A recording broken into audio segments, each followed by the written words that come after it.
Si est-il la vie de toute une famille qui a basculé le 10 février 2023.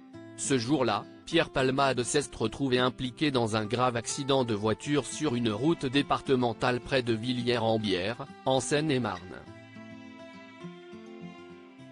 L'humoriste, qui était sous l'emprise de stupéfiants, avait percuté de plein fouet une voiture dans laquelle se trouvaient 3 personnes, Youxel Yacour, le conducteur, Devrim, son fils de 7 ans, et Mila, une femme enceinte de 6 mois qui a perdu son bébé suite au choc.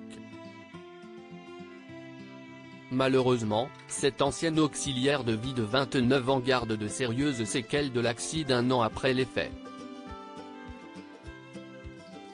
Selon les informations de Closer de ce vendredi 2 février, elle reste traumatisée, et n'est plus que l'ombre d'elle-même.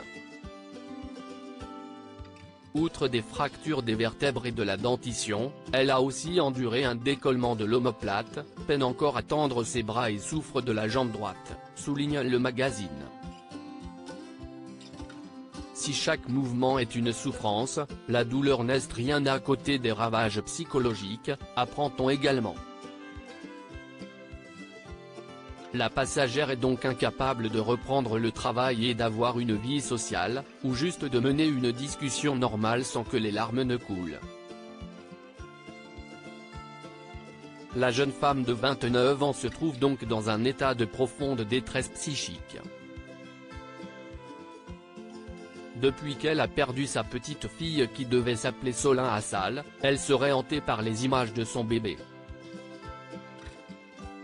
Arrivée en hélicoptère à l'hôpital du Kremlin-Bicêtre, on lui a montré la dépouille de ce petit être qu'elle sentait bouger dans son ventre. 1 an après l'accident, Mila reste en colère contre Pierre Palmade. Selon elle, si est-il lui qui a tué sa fille. Pierre Palmade, Muriel Robin, Michel Larocque, Véronique Sanson.